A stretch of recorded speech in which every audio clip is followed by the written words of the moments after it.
always bet certain fellas, I'm going to be champion one day, and when I'm champion, I'm going to come back and show you I'm wrong. Another said, guys, I'm going to be a great doctor one day, and I'm going to be a dentist, I'm going to be a great scientist, I'm going to be a president of the country. And but very few people actually are able to make good of the boast and come home and say, I told you.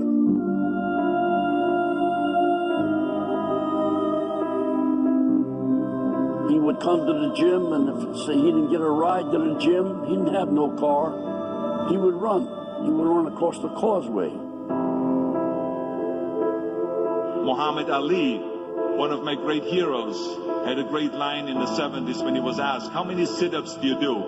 He said, I don't count my sit-ups. I only start counting when it starts hurting. When I feel pain, that's when I start counting, because that's when it really counts. That's what makes you a champion.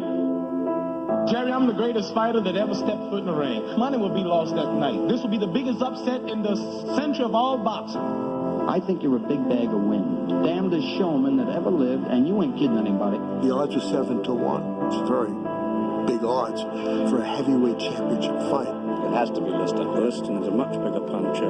While these big-mouth people talking about I talk too much, well, I want all of them to be there, and I'm going to shut up all of his mouth. And Cassius Clay has won after 6 rounds. American champion. Cassius is not my name no more. You want to keep calling me a white man's name? I'm not white. Continues to scream at Terrell. He beat the hell out of those who didn't want to use his name. Mr. Muhammad Ali has just refused to be inducted into the United States Armed Forces. I'm just about broke. I'm not allowed to work here now in America. I'm going to fight not for me, but to uplift my little brothers who are sleeping in concrete floors today in America. You want to be famous? To have people.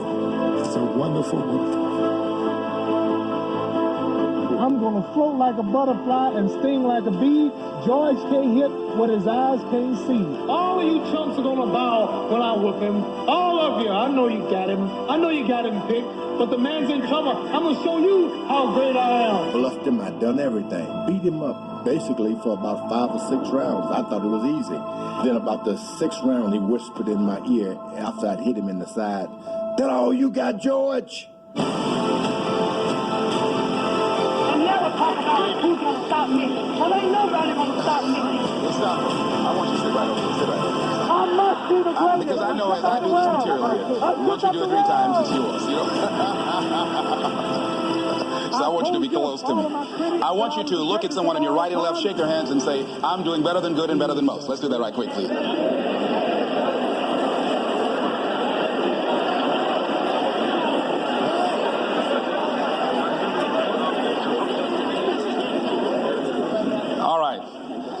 I'd like to talk with you this evening about being hungry.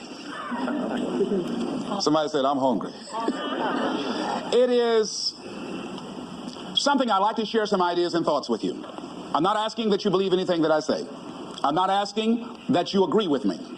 I'm merely asking that you stand on and in the conversation that we'll share with you this evening. And if there's something that I say that can fit and work for you, I say use it. If not, discard it and let it be. Is that all right? Yeah. Say, that's fair enough. Very good. All right. One of the things I have realized, and many of us have, that if you want something out of life, if you want to change yourself, if you want to acquire something, if there's some goal that you want to reach, that is really not easy as some people will make us feel. That living your dream, changing your behaviors, overcoming negative habits, it's challenging. It's hard. That living alone is just very difficult. And once we begin to come to grips with the fact that living is difficult, life is very challenging. I heard a song once by a guy named Dimples called, If It Ain't One Thing, It's Another. I say to you, if it ain't one thing, it's 12 others. Always something. You will never, ever have a problem-free moment in life. Somebody said, and I like this, that you either in a problem or just left one or headed toward one. Anybody found that to be so? Raise your hand if you know what I'm talking about. I mean, there's always something. So how do we begin to nurture that hunger? What are the characteristics or the qualities of people that are hungry? What will it take for me to get some of the things that I want? And being hungry for those things. Number one, you've got to work on yourself. It's very important that you engage in an ongoing process to develop you. Spend more time on yourself than what you've been spending. It's very important. You owe that to yourself. I was reading a book by Og Mandino called The University of Success. Read one line, gave me a chill. I didn't have to read anything else in the book. He said, many of us never realize our greatness because we become sidetracked by secondary activity. We spread ourselves too thin, don't know how to say no. And we find ourselves doing all kinds of things and never ever have time to do those things that we need to do to work on ourselves. And then there goes a second, there goes another second, there goes another second, and we can't stop in whole time. And before you know it, you wake up one day and you're behind in your dreams and your bills.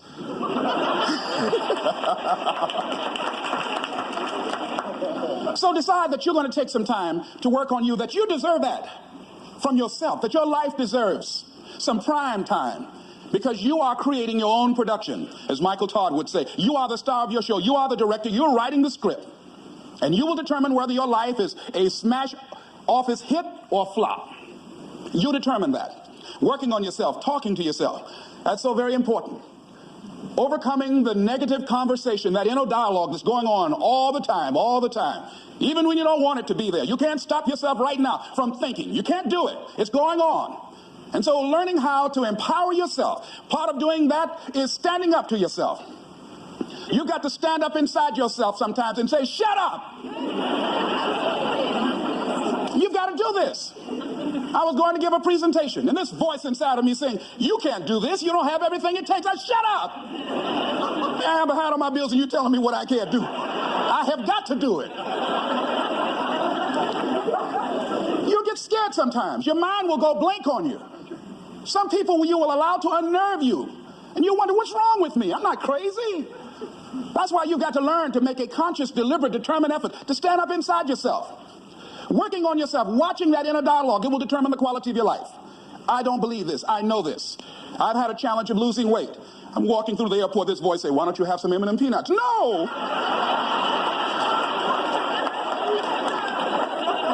Well, just one. Then after you eat that, you might as well have a Snicker now, you sucker. I mean, it's challenging. My mother fixed a kind of sweet potato pie you can't eat with your shoes on. Have to take your shoes off so you can wiggle your toes. It sticks on my fingers. It says, eat it. One little bite won't hurt. That voice, constantly. Little demons from Colonel Sanders driving my car in there.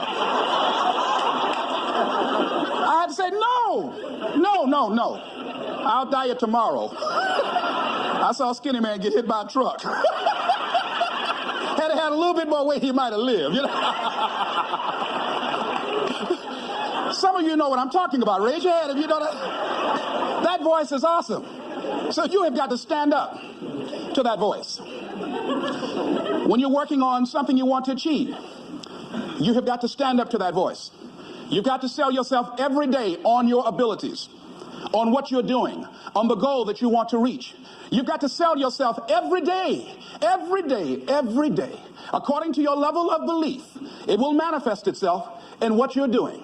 Whatever we have right now, whatever we're demonstrating in our lives, is a result of what we believe subconsciously that we deserve. And part of increasing that belief level is that you have got to convince yourself every day. You've got to sell yourself. I do a lot of training for many corporations, and I conduct sales seminars, and I've heard all kind of guys doing techniques and training people techniques of how to close sales and how to work with and begin to control the sale and how to ask for the close. Let me share something with you. You can learn all the techniques in the world. If you don't believe in yourself, it won't happen for you. I learned all of it. So that's why I do a training called Focus on the Seller. You got to focus on you. And as you convince you, as you sell yourself every day, you will begin to see a difference in the things that you're doing. Selling yourself on your ability to perform a job, to achieve a certain objective. Telling yourself every day, here I go again. And I got what it takes. This is my day, and nothing out here is going to stop me. And when you go out there, life, say, come over here. Say it again. Well, I'll be back tomorrow. That brings me to the next thing. It takes courage to act. Part of being hungry, when you've been defeated, it takes courage to start over again. I used to do door-to-door sales, and I was working with another friend of mine, and door-to-door sales, I mean, it's punishing. It's cruel and unusual punishment. And I was a little boy knocking on the door. Hello, would you like to buy a nice working television set? No money down? No! Bam! They slammed the door in your face. And the friend of mine that was working with me, They slammed the door in his face, and I looked back, and he was going to the car. He said, I can't do this. And he sat down in the car, and he said, you go ahead. I'll be here when you get back. Now, he had a mother and father to take care of him. My mother was ill. I am adopted. I was hungry. I had to go on. I learned something about myself. That when you step into your fears, somebody said, it was Winston Churchill, he said that courage is going from failure to failure without losing enthusiasm. When you step into your fears and continue to push yourself to go on, something happens for you. It will enable you to transcend yourself. I went to the next store. You like to buy a nice working television? No, bam. Went to the next one. No, bam. After a while, I no longer took it personal.